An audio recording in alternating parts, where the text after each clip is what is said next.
Bonjour et bienvenue dans cette nouvelle édition du Fil d'actu, l'émission qui donne du sens à l'information. C'est encore une nouvelle qui va faire grincer des dents. Le gouvernement envisage de faire payer à tous les Français la redevance télé. Oui, même à ceux qui vivent sans télévision. Cette annonce de la députée La République En Marche et rapporteuse d'une mission sur la réforme de l'audiovisuel Aurore Berger tombe très mal, pile au moment où les Français découvrent le montant de leur taxe d'habitation pour cette année et qui n'ont, comme chaque année, qu'un mois pour s'en acquitter. Payer la redevance, y compris pour ceux qui n'ont pas la télévision. Ce que vous suggérez, c'est que tout le monde la paye, même si on n'a pas de télé chez soi. Oui, parce que déjà, on ne consomme pas la télé forcément devant un téléviseur. On oublie aussi que la redevance permet de payer Radio France, par exemple, TV5 Monde, France 24 ou l'INA. On a un peu oublié ce à quoi servait la redevance. Et il y a une cohérence à avoir, déjà face aux avancées technologiques. Pour les Français qui ne la payent pas, ce sera un impôt nouveau. Ce sera, c'est comme ça que vous le présentez. Moi, je pense que c'est pas équitable aujourd'hui que seuls ceux qui détiennent un téléviseur la payent, alors que finalement, dans leur quotidien, ils vont utiliser des programmes qui sont ceux de Radio France ou de France Télévisions, par exemple. Et l'idée de taxer les PC ou les smartphones fait bondir les associations de consommateurs. Nous ne sommes pas favorables à l'extension de cette redevance sur un usage supposé des consommateurs et donc potentiellement injuste. C'est pas parce que vous avez ce genre de support que vous regardez forcément la télévision. Pourquoi payer pour quelque chose que je n'utilise pas ? Pourquoi pas une taxe sur le tabac pour les non-fumeurs ? Pour rappel, le montant de la redevance télé est de 139 € par an et 89 en Outre-mer. Un montant extrêmement élevé, donc, à l'heure où l'inflation a été de 2,3% sur la seule année qui vient de s'écouler. Bref, à l'heure où le coût de la vie, des loyers, du gaz, de l'électricité, de l'alimentation et des produits de première nécessité ne cesse d'augmenter. Mais vous savez que la redevance est la plus faible d'Europe ? Vous savez qu'en Suisse, ils payent 394 €. Et d'ailleurs, ils ont même fait une votation citoyenne, donc un référendum pour dire qu'ils étaient d'accord. Je sais tout ça, mais vous savez que c'est de la politique. Vous êtes député, vous savez très bien qu'il y a des mesures qui déplaisent, vous savez très bien qu'il y a des mesures démagogiques. Mais si on faisait que des mesures qui plaisaient, dans ces cas-là, on ne ferait pas grand-chose. Donc moi, c'est pas pour ça qu'on doit faire ou on ne doit pas faire. Moi, je pense que c'est une question de logique. Sur un an, les prix ont augmenté en France de 2,3%. C'est le rythme le plus élevé depuis plus de 6 ans. Se nourrir de façon saine, manger des fruits et des légumes, c'est, en France, de plus en plus un privilège. Le Secours populaire révèle dans son baromètre annuel qu'un Français sur 5 a du mal à se nourrir quotidiennement. Chez les personnes à faible revenu, moins de 1 200 € par mois, 1 sur 2 dit ne pas être en mesure de s'offrir une alimentation variée et faire 3 repas par jour. Il y a des mesures comme ça qui sont souvent reportées parce qu'en effet, elles ne sont pas extraordinairement populaires, mais dont on sait qu'elles sont nécessaires, qu'elles sont quasiment inévitables.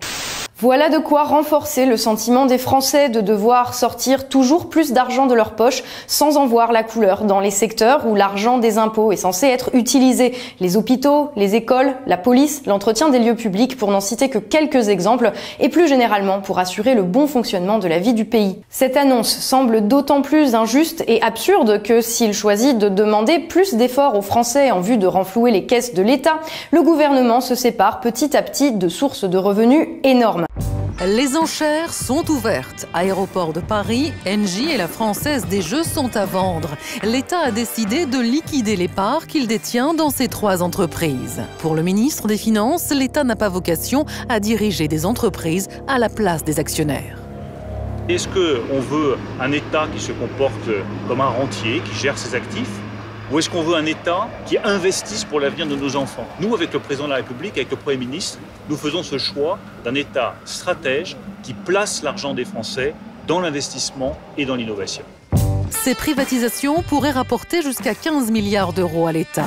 De quoi approvisionner le fonds pour l'innovation et soulager la dette. Mais est-ce vraiment un bon calcul ? L'État ne risque-t-il pas de se priver de revenus confortables ? Car il y a un précédent douloureux, la privatisation des sociétés d'autoroutes à partir de 2001. Tôt ou tard, ça va augmenter considérablement. Il y a des gens qui vont s'en foutre plein les poches, ça c'est clair. Faute de régulation, le prix des péages a effectivement augmenté de 20% en 15 ans. Bon, qu'est-ce qu'on va faire de l'argent alors ? Écoutez, les recettes de privatisation auraient 2 emplois. Désendetter le pays et constituer un fonds pour l'innovation de 10 milliards qui rapporterait 2 à 300 millions par an pour financer l'innovation. Le paradoxe, c'est qu'ADP rapporte aujourd'hui à ses actionnaires du 4%. Et c'était en tout cas le cas avec les résultats 2017. C'est pas rien 4% aujourd'hui, hein, c'est mieux que le livret A. Quel est l'intérêt de vendre une entreprise qui rapporte du 4% pour faire des investissements dans le fonds de l'innovation qui ne sont pas sûrs de faire du 4%? Pourquoi ne pas mettre la participation ADP directement dans le fonds et puis la conserver dans les mains de l'État? Dans un contexte où les Français ont de plus en plus de mal à boucler leur fin de mois, est-il bien réaliste de la part du gouvernement de leur demander des sacrifices supplémentaires tout en privant l'État de sources de revenus juteux essentielles au bon fonctionnement de l'économie du pays? À voir les résultats, nous sommes légitimes à nous poser plusieurs questions. D'abord, alors que la vente des biens nationaux a fait la preuve de son inutilité dans le redressement du pays, voire a carrément plombé les recettes de l'État, comme lorsqu'il a été décidé que les revenus générés par les radars, les péages ou encore les barrages hydroélectriques seraient touchés non plus par l'État mais par des sociétés privées, pourquoi le gouvernement s'entête-t-il à priver la France de revenus d'une main en comptant sur les économies et les autorisations de découvert des Français de l'autre? Un gouvernement souhaitant réellement redresser les comptes publics ne prendrait-il pas précisément les mesures inverses? Par ailleurs, nous sommes en droit de nous interroger. Où va l'argent qui est demandé aux Français? S'il ne sert pas à assurer la sécurité et la protection des Français dans leur vie quotidienne, aussi bien qu'en cas de maladie ou de coup dur, s'il ne sert pas au bon fonctionnement de la vie du pays, où va-t-il? Enfin, subsiste une question cruellement quotidienne que les Français se posent chaque fois qu'ils reçoivent une facture ou apprennent l'apparition d'un nouvel impôt. Jusqu'à quel point va-t-on pouvoir rogner sur des dépenses essentielles pour éponger les dégâts de cette gestion inefficace et irréaliste de notre pays? C'est tout pour aujourd'hui, merci d'avoir suivi le fil d'actu. N'hésitez pas à partager cette vidéo autour de vous si elle vous a plu et à soutenir notre travail via notre page Tipeee. On se retrouve très bientôt dans un nouvel épisode du fil d'actu, l'émission qui donne du sens à l'information.